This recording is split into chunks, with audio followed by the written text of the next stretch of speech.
Hello, everyone. I'm Matt Morris, joined as always by Logan Hansen and Alex Poole, and we are the From Three podcast. Great show for you today, and we're going to start with an interview we did with Seth Greenberg. Let's see what Seth had to say.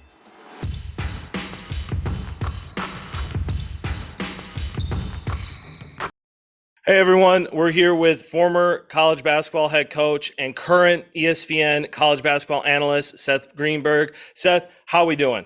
Life is good. Can't complain, guys. Great time of the year. Obviously, we're getting into February. The games get a little bit more interesting. Each and every game is an event itself. Everyone's trying to play their way into the tournament. So life is good. It's a great time of the year. It is. I can't argue with that. And life's going to get better for you. You're heading down to one of the best college games every year down at Cameron Indoor. You got Duke versus UNC. Who do you think is going to need this win more as you're heading into February, getting ready for March? I think, the home team always. And when Duke, Carolina, you got to hold serve. I mean, and, John Shire obviously could use a marquee win. This is always the biggest game on the schedule for all of college basketball, whether it's home or away. But you got to protect your home court. And, it'll be difficult because you're talking about a Duke team that is an experienced team, 10 new players, basically. Jeremy Roach is the only senior upperclassman that plays against the Carolina team that returns Armando Bacot, Caleb Love, R.J. Davis, Leaky Black, added Pete Nance. So it's a tall task, an inexperienced but talented team against a very experienced team that is playing their best basketball of the year. You're playing through Armando Bacot, and obviously R.J. Davis has been terrific. Should be a great event, should be a great atmosphere, great energy. It's real simple. These two schools don't really like each other. There's a great history and a great tradition, and it never disappoints. So obviously, Coach, you mentioned that John Shire, he's looking for that first marquee victory there for Duke. It's been a little bit of a slow start for the Blue Devils this year. Would you attribute that to just the first year growing pains for Shire and the team? Yeah, John Shire is a really good basketball coach. I mean, look, he's got 10 new players. He's really got only one experienced player back. He lost Derek Lively. He lost Tariq Whitehead in the preseason. Tyrese Proctor didn't even get to campus until the fall. So, you're trying to immerse 10 new players in it and develop a culture and an identity, and define roles, and develop a system. And it has nothing to do with following Coach K. Coach K is not walking through that door. John Shire is in charge of this basketball program. He's going to do a terrific job. It's more about how young this basketball team is, how experienced they are, how few shared experiences they have. You've got Jeremy Roach. Think about this. You lose Lively and Whitehead. Then you lose Roach for about 2 or 3 games. You get him back, and then Whitehead gets hurt. So, it's all about developing your identity, developing a substitution pattern, defining roles. All those things that you need to get done, you need to have availability of your whole roster. If every time someone gets hurt, basically your substitution pattern changes. Sometimes roles change, amount of minutes change. So John Shire is navigating that. The road to success is always under construction. There are roadblocks and detours, and that's what the season's all about. His goal is real simple, to get this team to play their best basketball in March. To do that, it's really important that he continues to work on his team. You can't get so caught up in preparing for games.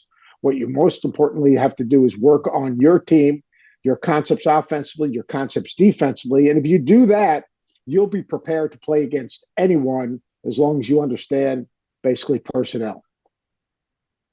Yeah, I couldn't agree with you more, Coach. And, talking about those detours and the journey to March, UNC hit a big pothole with those 4 straight losses. They've seemed to bounce back and have righted the ship. What do you attribute that to, and how did they kind of figure it out after, those 4 straight losses earlier in the season? Yeah, I mean, they weren't playing good basketball. Caleb Love was chasing shots. R.J. Davis there was through 2 or 3 games where their backcourt was shooting 72% of their shots. What they do, they reestablished Armando Bacot, play inside out. You get him touches. Once you get him touches, then all of a sudden the defense has to shrink. Now the ball gets kicked out. You get step-in threes. R.J. Davis has been absolutely phenomenal since that point. He's a New York City point guard. He understands the pace and tempo of the game. He understands getting the bigs involved. He's terrific in ball screens. He makes great decisions in transition. He's been an alert defender. So I think what's happened basically is they got back to playing winning basketball. You're not going to play winning. If you have Armando Bacot, you've got to play through Armando Bacot. He's going to run the floor. He's going to bust his tail rebounding the basketball. He can finish around the rim. Well, if you have a player like that, you've got to give him touches. And then all of a sudden, the game's easier for everyone else. So Caleb struggled shooting the ball, but he's got to basically make better decisions in terms of his shot selection. But RJ's played well. Leaky Black is continuing to get better. Pete Nance is healthy now. No Brady Manick. That was big. Brady Manick was not only a three-point shooter, but he was a volume three-point shooter. So that impacted spacing. Now that Pete Nance has got a better feel for how he's playing, and I think that the shot selection of Caleb has improved. RJ's playing well. You see that Carolina's playing at a very, very high level right now. Hi, Coach. I see that you're going to be at the Cameron Indoor Stadium this weekend for the game between the Blue Devils and the Tar Heels. What do you think they need to have a victory? And what is your thoughts on Seth Trimble, who also happens to be the younger brother of JT Takota, who are both Menominee Falls High School alumni? Yeah, I mean, Seth Trimble's really important. Seth Trimble's an elite on-ball defender. He's very physical. He plays low to the ground. He plays with great balance.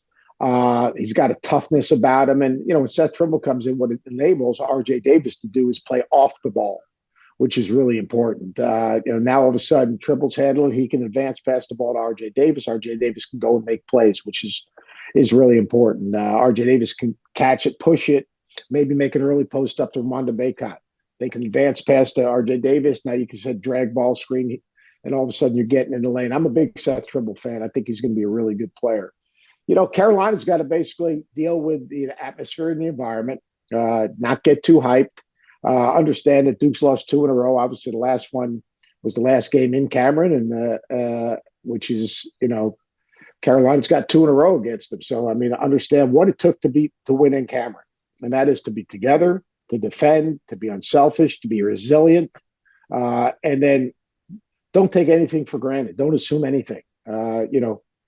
Duke is a young basketball team. But Kyle Filipowski is a tough matchup, playing at a high level. Tyrese Proctor, the light bulb has gone on. If you see how he's played the last 4 games, you see the way Jeremy Roach has played, being a little more aggressive, playing off the ball a little bit. Derek Lively's embracing the role by running the floor, getting to the offensive glass and protecting the rim. So Duke's a talented team. Stay in the present, understand there's going to be a game of runs, continue to compete, and make sure that you're disciplined in terms of play fast, but play with a purpose. Shot selection is always important. I appreciate that shout out to Seth Trimble. I've known him since he was like super tiny, so it's really exciting seeing his progression. Great. Thank you. Yeah, he's awesome. And, Coach, we know you as a coach. We know you as an ESPN analyst. But you had a pretty successful playing career at Fairleigh Dickinson. Tell us about Seth Greenberg as the player. Oh, I wasn't very good. I could feed the post. My college roommate scored about 1,500 points because I threw him the ball. I was a typical coach. I could get us an offense. I could feed the post. I played really hard, and I kind of competed at a high level. But I was a good player. Surely wasn't a volume shooter. My job was to defend and distribute, and I thought I did it all right. And Harvard on the Hackensack, Fairleigh Dickinson. It was a great experience. I played for a great coach in Alabama. I was an assistant coach to Coach Knight at Army. I was also an assistant coach to Luke Carnesecca at St. John's. He was one of the architects of the volume man defense. He was a great teacher, and that's why I picked Fairleigh Dickinson. Some people select a school for a curriculum. My most important class in terms of what I wanted to do is, because I always wanted to coach, was our practices. And Coach Lowe had a great impact on me. A lot of things I did defensively in terms of my foundation defensively was the things I learned from him. I probably learned to be more patient because he wasn't very patient. And I was usually the person on the other end of that lack of patience.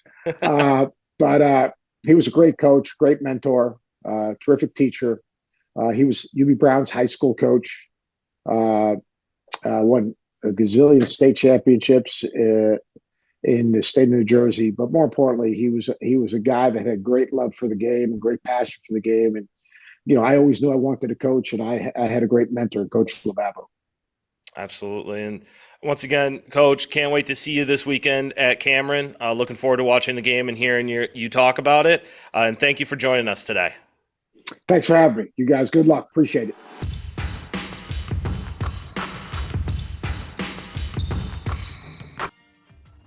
just a great time talking with Seth, and Oh yeah. awesome hearing about how he like chose his college to play at based on his desire to be a coach. I mean, Yeah, the head coach. Huge reason. oh yeah, absolutely. But moving on to the next segment, we have some hardware to hand out. Let's start with Alex. What hardware are you handing out this week? Oh man, I decided to give the slam dunk to Luka in the the Maverick versus Pistons game. Just having 53 points by yourself, it's just crazy. I'll be so tired. Granted, this is his third 50-plus point game. So I was really impressed with that. I also decided to give the bank shot to the Mavericks because they allowed Luka to do all that work. Like, what? This man is going to be exhausted eventually. And then I also gave the brick to the rest of the Maverick players, the 8 other players who only scored a combined 58 points. And then the team only ended up winning 111 to 105. It's like, what are you guys doing? Where are you at? I mean, honestly, yeah. Couldn't agree with you more. Dallas has been riding Luka a little too hard, and I think Cuban knows it because he got mad at that guy who did the mural asking for having Luka ask for help. So they got to figure that out. Yeah, definitely. Trade deadline. Quickly. That's what they need. Quickly. Oh yeah, Logan, let's hear yours.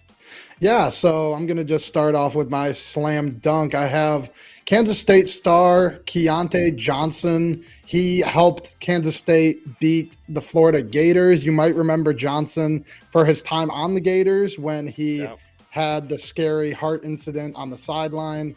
He is back. He is helping Kansas State reach their highest potential, gets the win over his former team. Just a really good story there.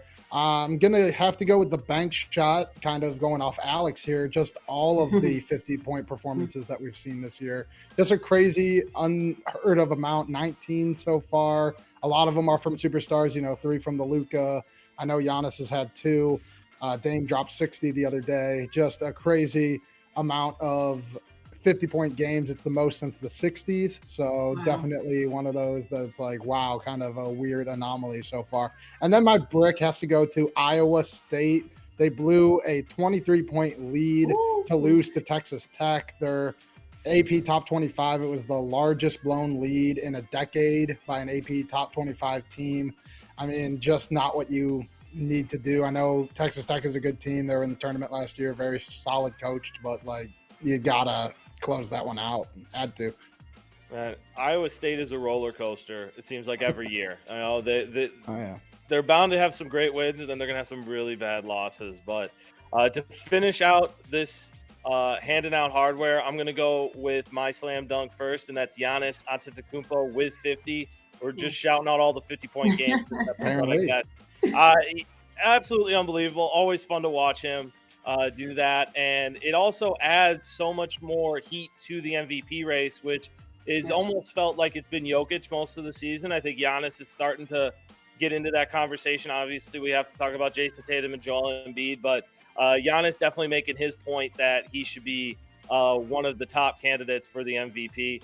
Going to the bank shot, I got to give a shout out to Breanna Stewart for just a thrilling free agency setup. She's tweeting out all these emojis. We don't know where she's going to go. Is she going to stay in Seattle? Is she going to head somewhere else? She chooses the New York Liberty, creating, a real threat to to Vegas and going to go after that championship. I can't wait to see Breanna Stewart with that stacked New York Liberty team. Then my brick is a 22-year-old JV basketball coach impersonating a player and then getting fired because of it. I appreciate the desire to get a win, and I mean, I would assume that was the big reason why, but not really understanding the point of doing that in a JV game. If it was for varsity or something like that, maybe I'd be a little bit more understanding, but it's JV. Like, I'd take the L or forfeit, or I don't know, find a student. I'm not sure what the other options were, but wild to try and go and impersonate a player. Well, your hoop dreams never die, no matter what age you are. If I had a chance, I don't know if I would go back to high school, necessarily because you're 22 years old. I don't know how. Maybe she just looked young and they thought they could get past it. I don't It's know, wild. man. Didn't seem like it to me. And she was flexing on him, hitting over JV. I was like, I don't know. The highlight reel in itself was just count the basket. Mm-hmm. Don't Oh my draw gosh. attention to yourself when you're a 22-year-old playing against 14 and 15-year-olds. Yeah, I don't know the thought process. I'd love to be inside the head during that decision, but unfortunately we're not. And we're going to wrap up with a shot clock. We each get 24 seconds to just get everything out. Logan, what are you having for your shot clock? Yeah, my shot here. I'm going to go with Tanaya Morant once again. I know I brought her up last week, but I had begged a D1 program, give this girl a shot, give her a chance. And apparently one did. Grand Valley State, they offered Tanaya this week. It's her first D1 offer. Obviously, the little sister of Ja Morant, she's got game, and now she has a D1 scholarship. Can't deny that. She hopefully will get to the next level and show why she is a Morant in her blood. Well said. Well said. Alex, time for you to shoot your shot. What you got for us? Oh man, my shoot your shot is just about the NBA players and their behavior lately while playing the games. You know, LeBron James is being super dramatic, Seth Curry throwing mouthpieces, and it just gets me worried because the little kids, they copy that. I've seen so many highlight videos.